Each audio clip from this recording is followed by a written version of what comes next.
Price दिला.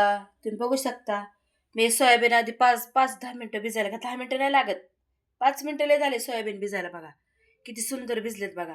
आता मी सगळं लागणारं साहित्य बघा, कांदा, टमॅटो, तिखट, थोडासा मॅगी मसाला, बघा मटण मसाला सगळं घेतलंय बघा. आता मी गॅस कडे ठेवली बघा तापायला. तुम्ही बघू शकता मी तेल टाकत आहे.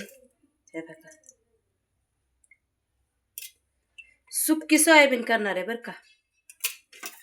कधी कधी प्रश्न पडतो काय करायचं आणि कसं. हे बघा कांदा टाकते,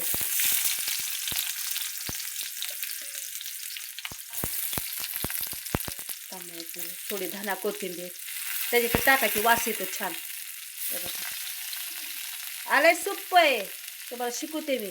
हे सोयाबीन पण याच्यात टाकायचं तेलातच, चांगलं पडतायचं तेलात असं मस्तपैकी मध्ये. बघा तुम्हाला दाखवते,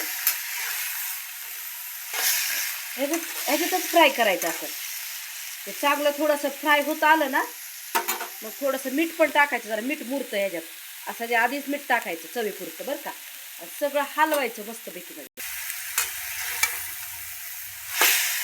तुम्ही बघू शकता कसं आहे झालंय.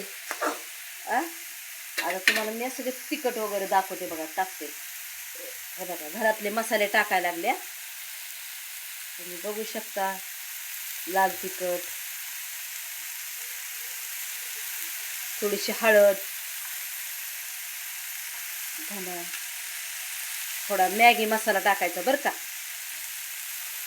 हे बघा हे बघा तुम्ही बघू शकता इतकं सुंदर होतं ना. अजून चवीपुरतं थोडंसं मीठ बरं का, नॉर्मल, लय नाही टाकायचं. तुम्ही हे सोयाबीन करून बघा इतकी सुंदर होती ना. प्लेट झाकून ठेवायचे आपल्याला.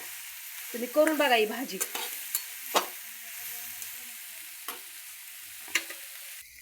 तुम्ही बघू शकता लय ते लय 10 मिनिटं सोयाबीन करायला लागतं बघा. कशी झाली भाजी बघू शकता. ज्या तोंडाला पाणी सुटल तुम्हाला अजून प्लेटमध्ये काढून दाखवत्या. कशी झाली सोयाबीनची भाजी. तुम्हाला माझं करणं आवडलं, तुम्ही नाश्त्याला सुद्धा करून खाऊ शकता बरं का. तुम्हाला माझी सोयाबीनची भाजी आवडली असेल करणं ना, माझ्या चॅनलला शेअर करा, लाईक करा. थँक्यू, धन्यवाद. दिशुला आमेन.